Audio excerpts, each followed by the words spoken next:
So what are you drinking, Steve? Oh, you're filming? This is my roommate, Steve. We've been good friends all since high school. You sure it's on? This is, of course, Anna. She's sitting in the back of the room right now. Do the best you can with what you got and be thankful that you're in no worse shape than you are.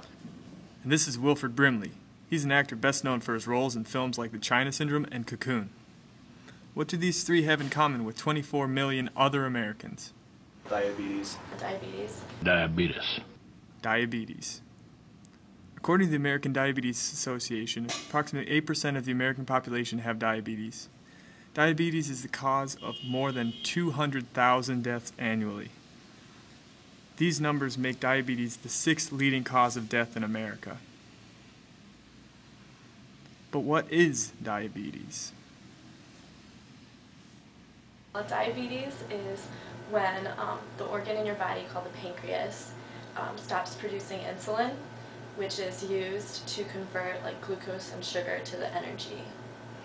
A lot of people like to consider diabetes a disease, but I don't find it like that at all.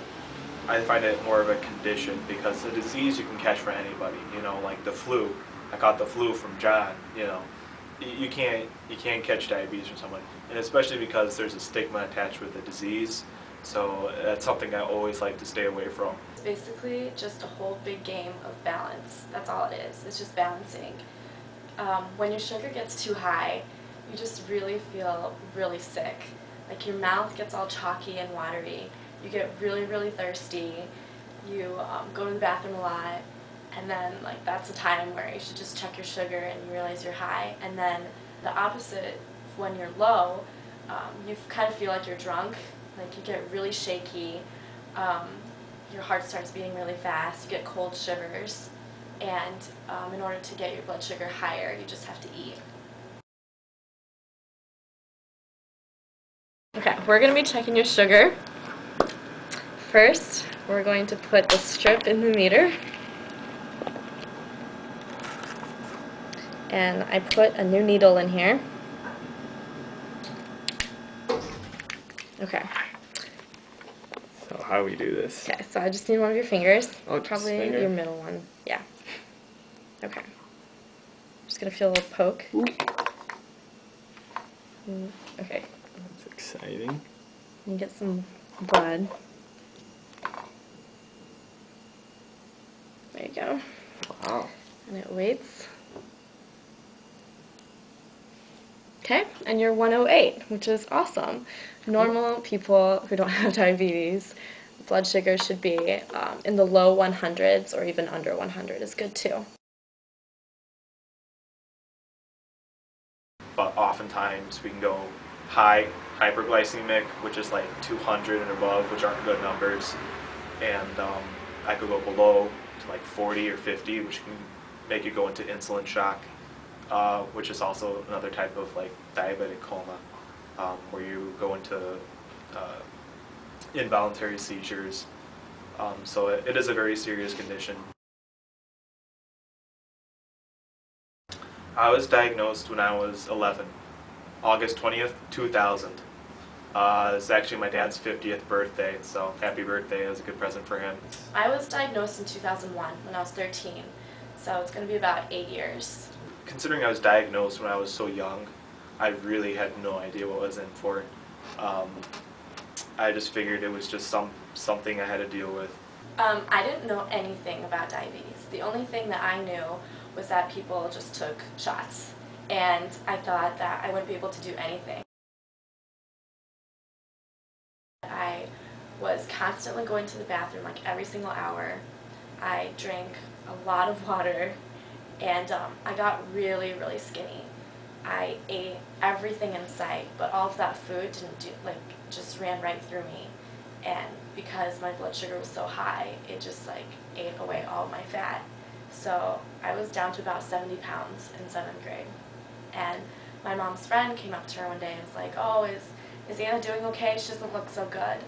And so my mom was like, "Yeah, she's fine. You know, she's eating, she's exercising, so I don't see why she wouldn't be okay." But then she took another look at me and she's like, "Oh, maybe we should get you checked out." We were at home, and apparently I passed out. I don't remember what happened. Apparently I went into a diabetic coma. I had numbers well above 500 because we didn't really know.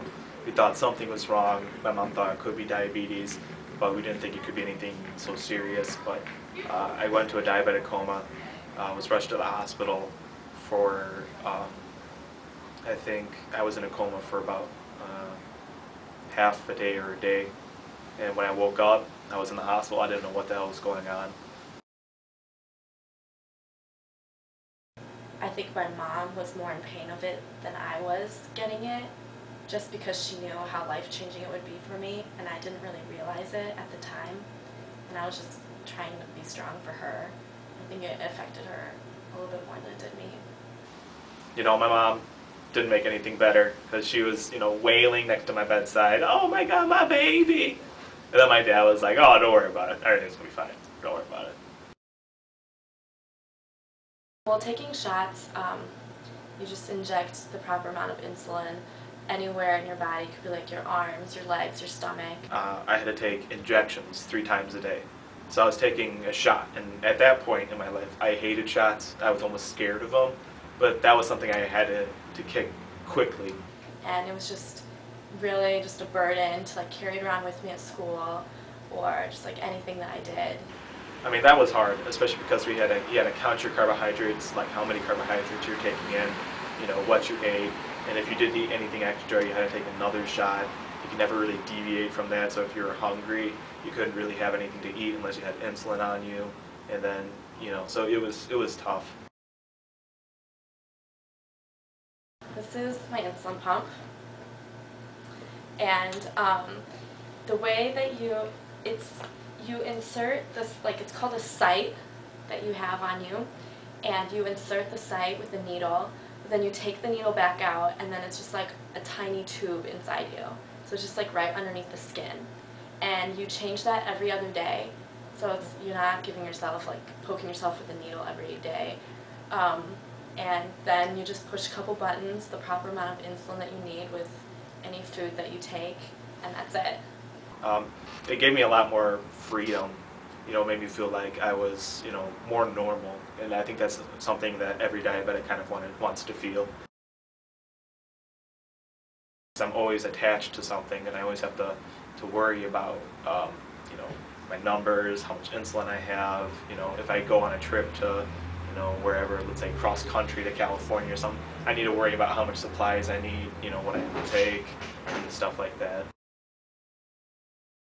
The public also thinks that you can't eat certain foods, but you really can, and you're not really restricted to anything, and I think the public thinks you are kind of restricted to some things, but as long as you take care of yourself, you'll be fine. I get that question a lot, whenever it's brought up, oh, I'm a diabetic. Oh, you're diabetic? You can't have sugar, can you? Well, I'd die if I didn't have sugar, it's just I have to watch what I eat, I mean, I can always take the insulin for whatever sugar. I can have cake, I can even have sugary soda, I can have anything anybody else can. I think that whenever you tell someone that you have diabetes, they're like, oh, okay, that sucks, but they don't really fully understand how much hard work it takes. Sometimes I don't think some of my friends even understand. At first when I diagnosed, I was embarrassed about it. I didn't want people looking at me or thinking about oh, what is she doing? But now it really doesn't bother me at all. It's not a sensitive subject, but it's not something I want to just throw out there for everybody to know, because I don't want that stigma attached to me oh, hey, you're the diabetic kid. It's because, no, I mean, I have diabetes, it's a big part of who I am, but I'm not the diabetic kid. There's a bunch of other different diabetic kids, so I like to keep that away from me, so people get to know me instead of just, well, the diabetic kid. After getting a chance to talk with Anna and Steve, I learned a great deal about what it is like to live with diabetes, and although it may be difficult at times, a normal life is something that is strived for, and it is certainly achievable. Thanks for your time. Have a good day.